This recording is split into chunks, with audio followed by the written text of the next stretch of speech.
ಮೈಸೂರಲ್ಲಿ ತಿಮ್ಮಕ್ಕ ಹುಟ್ಟು 30 ಜೂನ್ 1911 ಹಕ್ಕು ಪಡೆಯಲಾಗಿದೆ. ಗುಬ್ಬಿ ಮೈಸೂರು ರಾಜ್ಯ ಭಾರತ. ಈಗ ತುಮಕೂರು ಜಿಲ್ಲೆಯಲ್ಲಿದೆ. ಕರ್ನಾಟಕ ಭಾರತ. ನಿಧನರಾದರು 14 ನವೆಂಬರ್ 2025 ಬೆಂಗಳೂರು ಕರ್ನಾಟಕ ಭಾರತ. ತಿಮ್ಮಕ್ಕನವರು 30 ಜೂನ್ 1911ರಂದು ತುಮಕೂರು ಜಿಲ್ಲೆಯ ಗುಬ್ಬಿಯಲ್ಲಿ ಜನಿಸ್ತಾರೆ.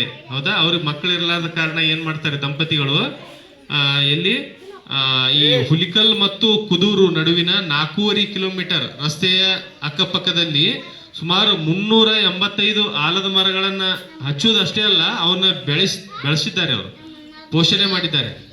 ಈಗಲೂ ಕೂಡ ಅದಾವು. ಹೌದಾ?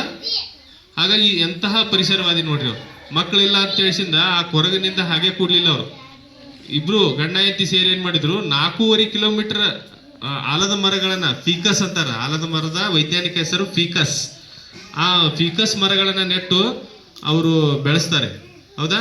ಇದು ಅವ್ರು ಮಾಡಿರ್ತಕ್ಕಂತಹ ದೊಡ್ಡ ಸಾಧನೆ. ಈ ಸಾಧನೆಗೆ ಅವ್ರನ್ನ ಏನಂತ ಕರೀತಾರೆ, ವೃಕ್ಷ ಮಾತೆ ಅಂತ ಕರೀತಾರೆ. ಹೌದಾ? ಅದಮ್ಯ ಪರಿಸರವಾದಿ ಮತ್ತು ಅವರು ವೃಕ್ಷ ಮಾತೆ ಅಂತಕ್ಕಂಥ ಬಿರುದನ್ನು ಕೂಡ ಹೊಂದಿದ್ದಾರೆ. ಹೌದಾ? ಆಮೇಲೆ ಇತ್ತೀಚೆಗೆ ಅವರು ನಿಧನ ಹೊಂದಿದ್ರು. ಯಾವಾಗ? ನವೆಂಬರ್ 14, 2025ರಂದು ಮಕ್ಕಳ ದಿನಾಚರಣೆಯಿಂದೇ ಅವರು ನಿಧನ ಹೊಂದಿದ್ರು. ಹೌದಾ? ಇನ್ನಷ್ಟು ಮಾಹಿತಿಯನ್ನ ಸೌಮ್ಯ ಓದ್ತಾ ಕೇಳ್ರಿ. ಲಕ್ಷ ಕೊಡ್ಬೇಕಿಲ್ಲೇ ನಿಮ್ಗೆ. ಇವು GK ಕ್ವಶನ್ಸ್ ಬರ್ತಿರ್ತಾವೆ ಎಲ್ಲ.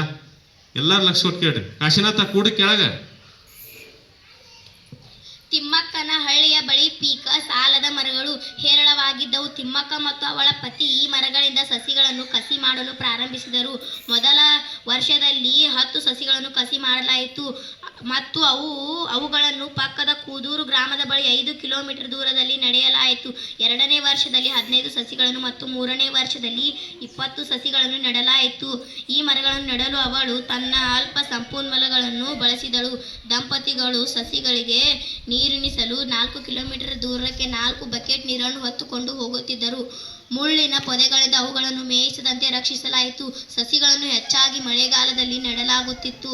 ಇದರಿಂದಾಗಿ ಅವು ಬೆಳೆಯಲು ಸಾಕಷ್ಟು ಮಳೆ ನೀರು ಲಭ್ಯವಿರುತ್ತದೆ.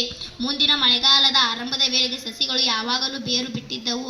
ಒಟ್ಟಾರೆಯಾಗಿ 384 ಮರಗಳನ್ನು ನೆಡಲಾಯಿತು ಮತ್ತು ಅವುಗಳ ಆಸ್ತಿ ಮೌಲ್ಯವನ್ನು ಸುಮಾರು 1.5 ಮಿಲಿಯನ್ ರೂಪಾಯಿಗಳು ಎಂದು ಅಂದಾಜಿಸಲಾಗಿದೆ. ಈ ಮರಗಳ ನಿರ್ವಹಣೆಯನ್ನು ಈಗ ಕರ್ನಾಟಕ ಸರ್ಕಾರ ವಹಿಸಿಕೊಂಡಿದೆ. 2019ರಲ್ಲಿ ಬಾಗೇಪಲ್ಲಿ ಹಲಗೂರು ರಸ್ತೆ ಅಗಲೀಕರಣಕ್ಕಾಗಿ ಅವರು ನೆಟ್ಟು ಘೋಷಿಸಿದ 385 ಆಲದ ಮರಗಳನ್ನು ಕುಡಿಯುವ ಅಪಾಯಕ್ಕೆ ಸಿಲುಕಿಸಲಾಯಿತು. ಈ ಯೋಜನೆಯನ್ನು ಮರುಪರಿಶೀಲಿಸುವಂತೆ ತಿಮ್ಮಕ್ಕ ಮುಖ್ಯಮಂತ್ರಿ HD ಕುಮಾರಸ್ವಾಮಿ ಮತ್ತು ಉಪಮುಖ್ಯಮಂತ್ರಿ G ಪರಮೇಶ್ವರ್ ಅವರನ್ನು ವಿನಂತಿಸಿದರು. ಇದರ ಪರಿಣಾಮವಾಗಿ 70 ವರ್ಷ ಹಳೆಯ ಮರಗಳನ್ನು ಉಳಿಸಲು ಸರ್ಕಾರ ಪರ್ಯಾಯ ಮಾರ್ಗಗಳನ್ನು ಹುಡುಕಲು ನಿರ್ಧರಿಸಿತು. ನೋಡ್ರಿ, ಎಷ್ಟೊಂದು ಅವರು ಪರಿಸರಕ್ಕಾಗಿ ಹೋರಾಟ ಮಾಡಿದ್ದಾರೆ. ಯಾವುದೋ ಒಂದು ಕಾರಣಕ್ಕೆ ಅಲ್ಲಿ ರಸ್ತೆ ಅಗಲೀಕರಣ ಸಲುವಾಗಿ 2019ರಲ್ಲಿ ರಸ್ತೆಯ ಪಕ್ಕದಲ್ಲಿ ಅವ್ರು ನೆಟ್ಟಂತಹ ಫೀಕಸ್ ಮರಗಳನ್ನು ಕಡಿಬೇಕಾದಂತ ಸಂದರ್ಭ ಬಂದಾಗ ಸ್ವತಃ ತಿಮ್ಮಕ್ಕನವರು ಏನ್ ಮಾಡ್ತಾರೆ, ಆಗಿನ ಮುಖ್ಯಮಂತ್ರಿಗಳಾಗಿರ್ತಕ್ಕಂಥ HD ಕುಮಾರಸ್ವಾಮಿ ಅವರಿಗೆ ಏನ್ ಮಾಡ್ತಾರೆ, ಪತ್ರವನ್ನ ಬರೆದ್ರಂತ. ಹಾಗಾಗಿ ಅವರು ಅದನ್ನು ಮರುಪರಿಶೀಲನೆ ಮಾಡಿ, ಆಯ್ತು ಈ ನಿರ್ಧಾರದಿಂದ ನಾವು ಬೇರೆ ಉಪಾಯವನ್ನ ಮಾಡ್ಕೋತೀವಿ ಅಂತೇಳಿ ಮರಗಳನ್ನ ಕಡಿಯೋದಕ್ಕೆ ಏನ್ ಮಾಡಿದ್ರು, ಆ ಉಪಾಯವನ್ನ ಅಲ್ಲಿಗೆ ಬಿಟ್ರು. ಅವರು ಆ ಒಂದು ಯೋಜನೆಯನ್ನ ಅಲ್ಲಿಗೆ ಕೈ ಬಿಟ್ರು. ಹೌದಾ? ಇದು ಪರಿಸರಕ್ಕೆ ಸಾಲು ಮರದ ತಿಮ್ಮಕ್ಕ ಕೊಟ್ಟಂತಹ ದೊಡ್ಡ ಕೊಡುಗೆ. ಹೌದಾ? ಮತ್ತಷ್ಟು ಈಗ ಮತ್ತೆ ಯಾರ್ಯಾರು ಮಹಿಳೆಯರು ಏನೇನು ಸಾಧನೆಯನ್ನು ಮಾಡಿದ್ದಾರೆ ಅಂತೇಳಿ ಈ ವಾರದಲ್ಲಿ ನೋಡ್ತಾ ಹೋಗೋಣಂತ. ಇದೇ ಈ ವಾರದ ಸಚೇತನ ಚಟುವಟಿಕೆ ವಿಶೇಷ.